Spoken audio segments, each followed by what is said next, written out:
ఓం నమో వెంకటేశాయ. జ్యోతిష్ రత్నాకరం ఛానల్కి స్వాగతం. ఈ వీడియోలో శని యొక్క స్థితి ఎక్కువ పవర్ఫుల్లా లేదా శని యొక్క దృష్టి ఎక్కువ పవర్ఫుల్గా ఉంటుందా ఈ విషయాన్ని తెలియచేస్తాను. శని యొక్క స్థితి లేక దృష్టి అనేది ఎప్పుడూ కూడా ఒక జాతకుడి యొక్క పూర్వజన్మ కర్మల సంబంధాన్ని తెలియచేస్తుంది. అయితే సాధారణంగా శని ఏ ఇంట్లో ఉంటాడో ఆ ఇంట్లో ఉండి ప్రభావితం చేసేటువంటి ఫలితాల కంటే కూడా ఏ ఇంటిని చూస్తాడో దాని మీద చాలా ప్రస్ఫుటంగా శని యొక్క ప్రభావం ఉంటుంది.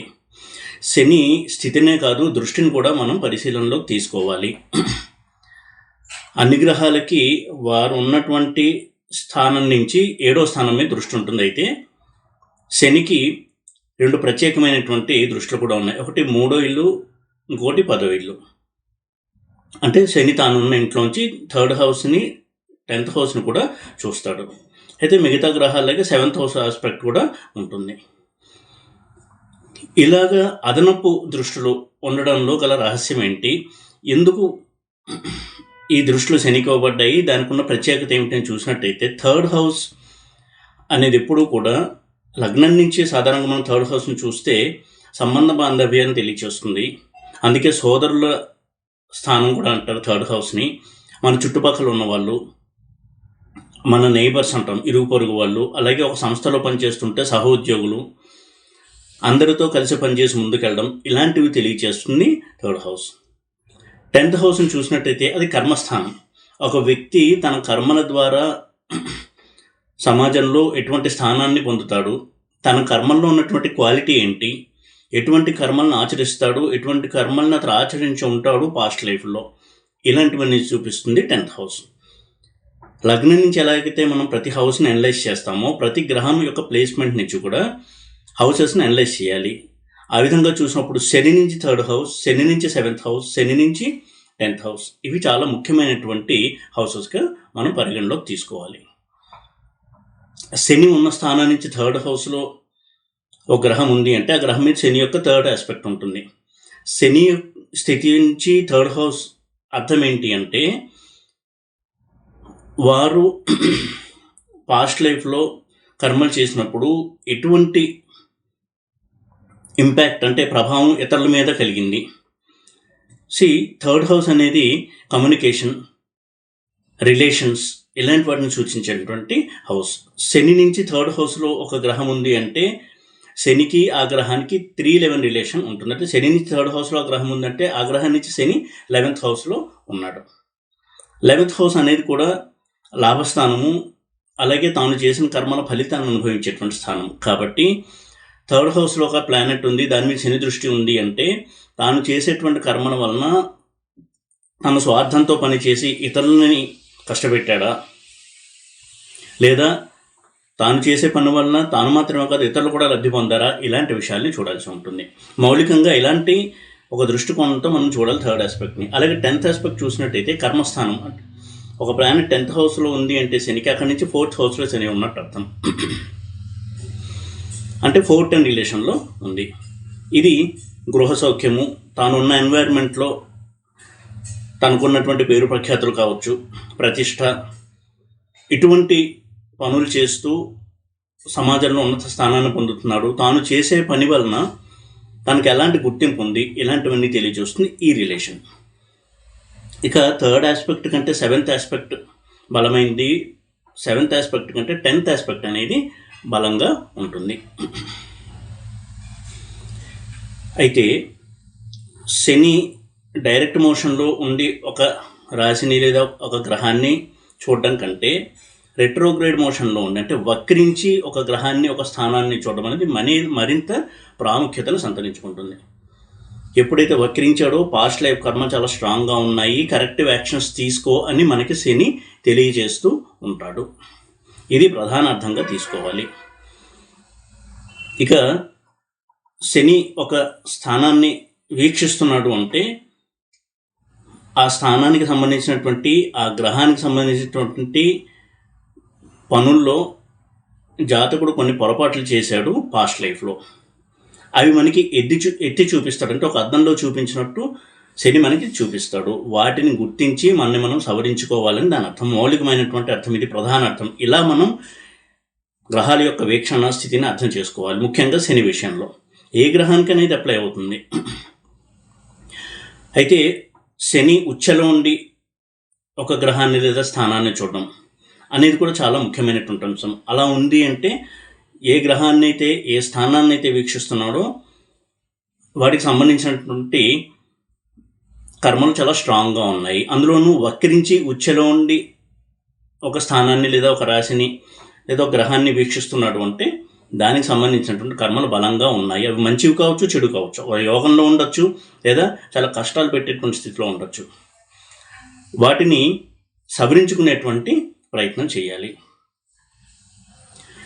ఒక్కొక్కసారి శని స్ట్రాంగ్గా ఉండి ఒక గ్రహాన్ని వీక్షిస్తూ ఉన్నట్టయితే, ఉచ్చలో ఉండి, ఉదాహరణకి కెరియర్లో చాలా మంచి హైట్స్ని రీచ్ అవుతారు. కానీ ఆ ప్రాసెస్లో చాలామంది కష్టపెట్టడము లాంటివి చేసేటువంటి పొరపాట్లు చేయకుండా జాగ్రత్తలు తీసుకోవాలి. అలా కనుక చేసినట్టయితే తప్పకుండా శని తరువాతి కాలంలో ఆ జాతకుడికి పనిష్మెంట్ ఇచ్చి తీరుతాడు, ఈ జన్మలోనే కొంతవరకు. ఇది ఎవరికి వాళ్ళు గమనించుకోవచ్చు. అలాగే శని నీచలో ఉండి ఒక స్థానాన్ని లేదా ఒక రాశి, ఒక గ్రహాన్ని చూస్తున్నాడంటే అర్థము ఆ గ్రహానికి సంబంధించినటువంటి కారకత్వాలు ఏమో ఉన్నాయో అవి అనుభవించడానికి చాలా కష్టపడాల్సి వస్తుంది. అంటే వాటి విషయంలో కొన్ని పొరపాట్లు చేశాడు పాస్ట్ లైఫ్లో, వాటిని దిద్దుకోవాలి. అందుకే వారికి ఎంత ధనం సంపాదించాలని ఉన్నా కానీ సంపాదించలేకపోతూ ఉంటారు. కొంతమందికి పేరు ప్రఖ్యాతులు కావాలని తాపత్రయపడుతుంటారు, వారికి అంత అర్హత ఉన్నా కానీ రావు. నమ్మకంటే తక్కువ అర్హత ఉన్న వాళ్ళకి వారికంటే ఎక్కువ పేరు ప్రఖ్యాతులు వస్తుంటాయి. అంటే అటువంటి మనుషుల మధ్య, అటువంటి వాతావరణంలో శని ఆ జాతకుడిని ఉంచుతాడు. నీచలో ఉండి శని ఒక గ్రహాన్ని కానీ స్థానాన్ని కానీ వీక్షిస్తుంటే ఇలాంటి ఫలితాలు ఉంటాయి. అలాగే అస్తంగత్వం చెంది శని వీక్షిస్తూ ఉంటే పాస్ట్ లైఫ్లో తన యొక్క పవర్ని మిస్యూజ్ చేయడం వలన, దురుపయోగం చేయడం వలన, అంటే కావాలని కొంతమందిని అణిచివేయడము, తొక్కిపెట్టడము, అర్హత ఉన్నా కానీ వాళ్ళకి వీళ్ళు ఏమాత్రం గుర్తింపునివ్వకపోవడము, ఇలా చేయడం వలన ఈ జన్మలో వరకు ఎంత అర్హత ఉన్నా కానీ దానికి తగినటువంటి గుర్తింపు రాదు. పైగా అపనిందలు, అవమానాలు కూడా పొందాల్సి ఉంటుంది.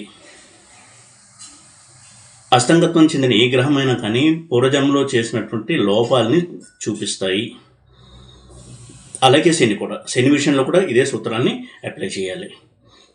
స్థితిలో ఎటువంటి దుష్ఫలితాలు ఉంటాయో వీక్షణలో కూడా అటువంటి దుష్ఫలితాలు ఇస్తాడు శని. అందుకే శని దృష్టికి ఎక్కువ ప్రాముఖ్యత ఇవ్వబడింది. శని దృష్టి ఉన్న ఇల్లు ఎప్పుడూ కూడా చాలా యాక్టివేట్ అవుతుంది. తప్పకుండా దానికి సంబంధించిన విషయాల్లో జాతకుడికి అసంతృప్తి ఉంటుంది, ఒక ఒంటరితనం ఉంటుంది. స్థితి కంటే కూడా దృష్టి ఎక్కువ ప్రభావాన్ని చూపిస్తుంది శని విషయంలో. ఇక శని ఇంకొక గ్రహం పరస్పరం వీక్షించుకుంటూ ఉంటే దాని ప్రభావం కూడా చాలా ఉంటుంది. అంటే ఆ గ్రహం యొక్క నైసర్గిక కారకత్వాన్ని దెబ్బతీస్తాడు శని. అక్కడ దెబ్బతీస్తాడు అంటే అర్థం ఏంటంటే అటువంటి పనులు పాస్ట్ లైఫ్లో అతను చేశాడు అని. ముఖ్యంగా వక్రించిన శని ఇంకో గ్రహాన్ని చూస్తున్నాడు, పరస్పరం చూసుకుంటున్నారు. అంటే ఉదాహరణకి శనికి 7వ ఇంట్లో గ్రహం ఉంది అంటే ఆ 2 గ్రహాలు పరస్పరం చూసుకుంటున్నాయి. అలా కాకుండా కొన్ని సందర్భాల్లో ఉదాహరణకి కుజుడి విషయం తీసుకోండి. కుజుడికి 4వ ఇంట్లో శని ఉన్నాడు. అప్పుడు కుజుడు 4th ఆస్పెక్ట్తో శనిని చూస్తాడు, శని 10th ఆస్పెక్ట్తో కుజుడిని చూస్తాడు. ఇలా ఉన్నప్పుడు పరస్పరం ఎదురెదురుగా ఉన్నప్పుడు కూడా శని కుజుల వీక్షణ పరస్పరం ఉంది అంటే అర్థము ఆ హౌస్, ఆ పోర్ట్ఫోలియో చాలా యాక్టివ్గా ఉంది, అందులో ఎంతో ఘర్షణ ఉంటుంది. పాస్ట్ లైఫ్లో దానికి సంబంధించినటువంటి ఎన్నో తప్పులు జరిగాయి అని అర్థం. ఉదాహరణకి లగ్నంలో శని 7వ కుజుడు, లేదా లగ్నంలో కుజుడు 7వ శని ఇలా ఉంది అంటే అర్థము వారి వైవాహిక జీవితంలో ఎన్నో డిస్టర్బెన్సెస్ వస్తాయి. ఒకరినొకరు యాక్సెప్ట్ చేసుకోలేకపోవడము, ఒకరి మీద ఒక డామినేషన్ చేయడము, ఇలాంటి పాస్ట్ లైఫ్లో కూడా జరిగాయి, ఇప్పుడు కూడా రిపీట్ అవుతున్నాయి. వాటిని కరెక్ట్ చేసుకోమని. అందుకే శని కుజులు సప్తమంలో లగ్నంలో శని కుజులు నుండి పరస్పరం వీక్షించుకుంటున్నా వారి వైవాహిక జీవితంలో ఎన్నో డిస్టర్బెన్సెస్ ఉంటాయి. ఒకరినొకరు యాక్సెప్ట్ చేసుకోవడంలో, అర్థం చేసుకోవడంలో ఎన్నో సమస్యలు వస్తూ ఉంటాయి. వారికి లాంగ్ మ్యారీడ్ లైఫ్ ఉంటుంది, ఇద్దరు విడిపోరు, చాలా సంవత్సరాలు కలిసి జీవిస్తారు, కానీ ఎప్పుడు కూడా ఇద్దరి మధ్య ఘర్షణ, ఆర్గ్యుమెంట్స్. ఎందుకు అంటే తన తోటి మనిషిని తనతో జీవితంలో ప్రయాణం చేసేటువంటి జీవిత భాగస్వామి విషయంలో ఎప్పుడూ కూడా ఒంటెద్దు పోకడతో వెళ్తూ ఉండడము, తన మాటే చెల్లుబడి కావాలనేటువంటి ధోరణితో ఉండడం అనేది పాస్ట్ లైఫ్లో కూడా చేశాడు, ఇప్పుడు రిపీట్ చేస్తున్నావు, దాన్ని సవరించుకునేటువంటి మెసేజ్ని మనం గమనించాలి. అలాగే శని గురుల పరస్పర వీక్షణ చూసినట్టయితే ఇది చాలా మంచి ప్లేస్మెంట్ అనే చెప్పాలి. ఏ ఇంట్లో ఉన్నా కానీ దానికి సంబంధించినటువంటి అంశాల్లో ఈ జన్మలో ఆ జాతకుడు ఎంతో కృషి చేసి పరిణితిని సాధిస్తాడు. వివాహం విషయంలో చూసినట్టయితే వివాహం అయిన కొత్తలో ఇద్దరి మధ్య కొంత మిస్అండర్స్టాండింగ్ ఉన్న క్రమేపీ ఇద్దరి మధ్య బాండింగ్ అనేది పెరుగుతుంది. అలాగే కెరీర్ విషయంలో కూడా చాలా చిన్న స్థాయిలో కెరీర్ స్టార్ట్ చేసి ఉన్నత స్థానానికి చేరుకుంటారు శని గురువుల పరస్పర వీక్షణ కనుక ఉన్నట్టయితే. ధనం విషయంలో చూసినట్టయితే జీవితం స్టార్ట్ చేసినప్పుడు ఆర్థిక స్థితి చాలా తక్కువగా ఉన్న కానీ చాలా ఉన్నత స్థానానికి చేరుకుంటారు. ఈ విధమైనటువంటి ఫలితాల్ని చెప్పాల్సి ఉంటుంది. కష్టపడి స్వయం కృషితో నీతి నియమాలకు కట్టుబడి, ఇది మనం గమనించాలి. శని గురువులు పరస్పరం వీక్షించుకుంటున్నారంటే అక్కడ న్యాయం, ధర్మం అనేది అక్కడ స్థిరంగా ఉంటాయి.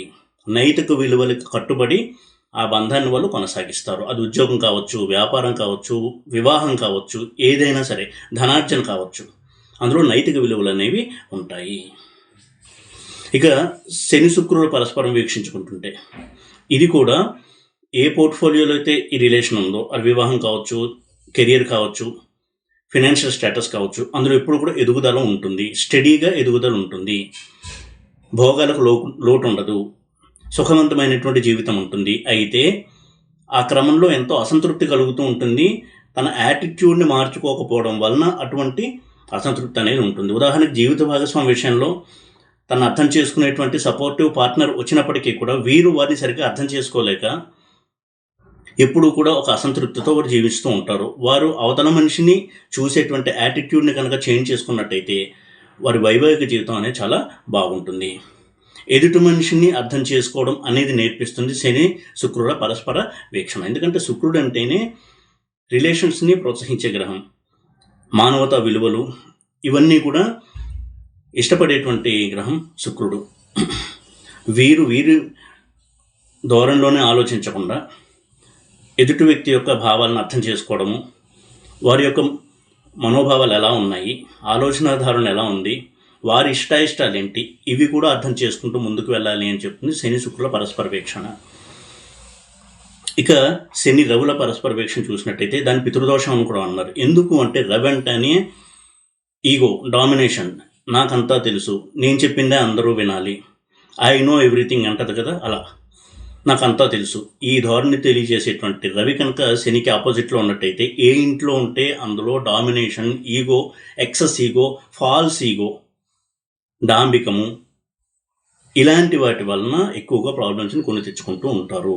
అలాగే పెద్దవాళ్ళు చేసినటువంటి తప్పులకి వీరు శిక్షణ అనుభవిస్తూ ఉండడము, ఒక్కొక్కసారి వారే ఇంట్లో సంపాదించే వ్యక్తిగా ఉండడము, వారి తండ్రి సంపాదన లేకుండా బాధ్యత లేకుండా ఉండడము, వీరే ఇంటి బాధ్యతను మోస్తూ ఉండడం, ఇలాంటి సినారియోస్ కూడా ఉంటాయి. ఎందుకంటే ఇక్కడ పితృదేవత సంబంధమైనటువంటి దోషాలు ఉంటాయి, తండ్రికి సంబంధమైనటువంటి దోషాలు ఉంటాయి. అదేవిధంగా ఈగో వలన సఫరింగ్స్ రావడం అనేది కూడా సూచిస్తుంది ఈ వీక్షణ. ఇందులో వీరు చేసిన పాస్ట్ లైఫ్ ఏంటి అని చూసినట్టయితే ఈగో వల్ల ఇతరులను ఇబ్బంది పెట్టడం వల్ల ఈ జన్మలో వారికి ఎప్పుడూ కూడా తనకి మారల్ సపోర్ట్ ఇచ్చేటువంటి వ్యక్తుల మధ్యలో వీళ్ళు ఉండరు. ఇంట్లో కుటుంబ సభ్యులు కూడా వీరిని అర్థం చేసుకునే వారు ఉండరు. పైగా వీరి నుంచి లబ్ధి పొందుదాము అనేవాళ్ళే వీరి చుట్టూ ఉంటారు. ఇది చాలా దుర్భరమైన పరిస్థితి, మానసికంగా చాలా ఒత్తిడికి గురి చేసేటువంటి పరిస్థితి. ఇక శని చంద్రుల పరస్పర వీక్షణ, సైకలాజికల్ ఇష్యూస్, చిన్న విషయానికి కదిలిపోవడము, ఊగిపోవడము, కుదేలైపోవడము, సూసైడల్ టెండెన్సీస్, ఇవన్నీ కలిగిస్తుంది ఈ ప్లేస్మెంట్. చిన్న విషయాన్ని కూడా ఎక్కువగా ఆలోచించడం, ఓవర్ రియాక్ట్ అవ్వడము, ఓవర్ థింకింగ్, చాలా సెంటిమెంటల్గా వెళ్ళిపోవడము, కళ్ళ నీరు పెట్టుకోవడము, ఇవన్నీ కూడా సూచిస్తుంది ఈ కాంబినేషన్. చిన్నదానికి ఎక్కువగా భయపడిపోవడం, ఏమన్నా అయిపోతుందేమో, నా జాబ్ ఏమన్నా పోతుందేమో, నా ఫ్యామిలీ అంతా డిస్టర్బ్ అయిపోతుందేమో, ఇటువంటి నెగిటివ్ థింకింగ్ చాలా డీప్గా, ఎక్కువగా, బలంగా కలిగిస్తుంది ఈ వీక్షణ. ఎందుకంటే శని ఏ గ్రహాన్ని చూస్తాడో దాని మీద శని యొక్క ఎక్కువ ప్రభావం అనేది ఉంటుంది. కలిసి ఉండడం కంటే కూడా శని చేత చూడబడ్డం అనేది ఆ గ్రహాన్ని ఎక్కువ ప్రభావితం చేస్తుంది. అలాగే శని బుధుల వీక్షణ, పరస్పర వీక్షణ, వారికి ధనాన్ని సంపాదించే యోగ్యత ఉంటుంది, కానీ సంపాదించే విషయంలో సరైన నిర్ణయాలు తీసుకోలేకపోవడము, చిన్న చిన్న పొరపాట్లు చేయడం వల్ల పెద్ద పెద్ద సమస్యల్లో ఇరుక్కోవడము, కమ్యూనికేషన్ గ్యాప్ వల్ల ప్రాబ్లమ్స్ని కొని తెచ్చుకోవడము, తన మాటల వల్ల ఇతరులతో శత్రుత్వాలని కావచ్చు ఇబ్బందిని కొని తెచ్చుకోవడము, అలాగే బంధువులతో ఎప్పుడూ కూడా మాట పట్టింపులు, వీరు మంచి ఉద్దేశంతో మాట్లాడినా దాన్ని అవతలి వారు నెగిటివ్గా అర్థం చేసుకోవడము, ఇలాంటి వాతావరణంలో ఎప్పుడూ కూడా వీళ్ళు చాలా ఆత్మన్యూనతా భావంతో బాధపడుతూ ఉంటారు. నేను అందరికీ అంత మంచి చేస్తున్నా కానీ నన్ను ఎందుకు ఎవరో అర్థం చేసుకోవట్లేదు, ఎందుకు నాతో శత్రుత్వం ఉంది వీళ్ళకి అనేటువంటి భావంతో చాలా బాధపడుతూ ఉంటారు. శని రాహువులు పరస్పర వీక్షణ, ఇది కూడా పితృదోషాన్ని సూచిస్తుంది. పూర్వజన్మలో ఒక దేవతాపచారం చేసి ఉండొచ్చు, ఏ ఇంట్లో ఉన్నారు అనే దాన్ని బట్టి దానికి సంబంధించినటువంటి నెగిటివ్ రిజల్ట్స్ ఉంటాయి. వివాహానికి సంబంధించిన పోర్ట్ఫోలియో కనుక ఉన్నట్టయితే శని రాహువులు పరస్పరం వీక్షించుకుంటూ వివాహాన్ని సరిగ్గా హ్యాండిల్ చేయలేదు పాస్ట్ లైఫ్లో, జీవిత భాగస్వామిని మోసం చేసి ఉండొచ్చు, వారిని గాయపరిచి ఉండొచ్చు, తన స్వార్థం కోసం తన జీవిత భాగస్వామి యొక్క ఎమోషన్స్తో ఆడుకుని ఉండొచ్చు. అలాంటి వాటి వల్ల ఇప్పుడు వరకు మ్యారీడ్ లైఫ్లో ఇటువంటి డిస్టర్బెన్సెస్ వస్తాయి. వీరి భావానికి విరుద్ధమైనటువంటి భావాలు కలిగిన వ్యక్తి జీవిత భాగస్వామిగా వస్తుంది. తాను మోసపోయాను అనే ఫీలింగ్తో ఎక్కువ బాధపడుతూ ఉంటారు. నిజానికి మోసపోకపోయినా ఆ సంఘటనల వరకు అటువంటి ఫీలింగ్స్ని కలుగజేస్తాయి. ఇక శనికేతువుల పరస్పరం ఉన్నట్టయితే ఇది కూడా పితృదోషంగా చెప్తారు. అదేవిధంగా ర్యాష్ బిహేవియర్, దూకుడు, అనాలోచిత చర్యలు, వీటి వల్ల సమస్యల్ని కొని తెచ్చుకోవడం చూపిస్తుంది ఈ వీక్షణ. అది వివాహంలో కావచ్చు, ఉద్యోగంలో కావచ్చు, వ్యాపారంలో కావచ్చు, ధనం విషయంలో కావచ్చు, సంబంధ బాంధవ్యాల విషయంలో కావచ్చు. ర్యాష్గా డెసిషన్స్ తీసుకోవడం, ర్యాష్ బిహేవియర్, ఇంపల్సివ్ బిహేవియర్ అంటాం. తను ఏదనుకుంటే చేసేయడం, దానివల్ల ఇతరులకు ఇబ్బంది కలిగించడం, ఇవన్నీ పాస్ట్ లైఫ్లో చేసి ఉండడం వలన ఈ జన్మలో వారికి, ఉదాహరణకి వివాహం విషయంలో ఎప్పుడూ కూడా వారికి తన యొక్క ర్యాష్ బిహేవియర్తో ఇబ్బంది పెట్టేటువంటి జీవిత భాగస్వామి లభించడము, తన మనసును గాయపరిచేటువంటి జీవిత భాగస్వామి లభించడము, అలాగే ఉద్యోగంలో కూడా తను ఎంత చేసినా కానీ ఏదో చిన్న పొరపాటు వల్ల చాలా పెద్ద చెడ్డ పేరుని మూట కట్టుకోవడము, దానివల్ల ఒక తీవ్రమైనటువంటి దెబ్బ తగలడము, ఇలాంటివన్నీ జరుగుతూ ఉంటాయి. దీనికి ఖచ్చితంగా కారణం పాస్ట్ లైఫ్లో చేసిన కర్మలను గుర్తించి తన యాటిట్యూడ్ని మార్చుకోవడమే కాకుండా ఆ కర్మని స్వీకరించి అటువంటి సిచ్యువేషన్లో కూడా న్యాయం ధర్మం తప్పకుండా కనుక్కున్నట్టయితే అది చాలా మంచి రెమెడీగా పనిచేస్తుంది శనికి. శని ఎప్పుడు కష్టాలు ఇచ్చినా, మిగతా ఎన్ని హోమాలు జపాలు పూజలు చేసినా నైతిక విలువలు కట్టుబడి ఉండడము, తాను చేసే పనుల్లో నిజాయితీతో ఉండడము, ఇవి చాలా బాగా పనిచేసేటువంటి రెమెడీస్. శని కష్టాలు ఇస్తున్నాడు అంటే ప్రధానంగా ఈ అర్థాన్ని మనం గ్రహించాలి.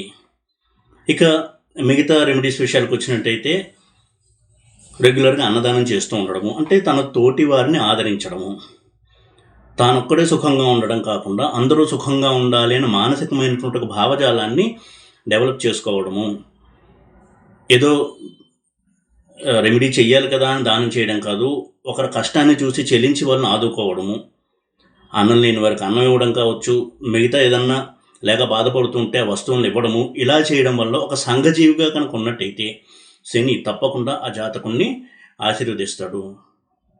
ఇది శని మనకి చెప్పేటువంటి ఒక మెసేజ్, మనకి ఇచ్చేటువంటి ఒక మెసేజ్. కాబట్టి శని యొక్క స్థితి ఎంత ముఖ్యమో దృష్టి కూడా అంతే ముఖ్యమో. ఆ విధమైనటువంటి మార్పులు కనుక చేసుకున్నట్టయితే జాతకుడు తన యొక్క ఆలోచన ధోరణిలో, తన యొక్క నైతిక ప్రవర్తనలో తప్పకుండా శని యొక్క అనుగ్రహాన్ని ఈ జన్మలోనే పొంది సుఖవంతమైనటువంటి జీవితాన్ని గడపడానికి శని సహాయపడతాడు.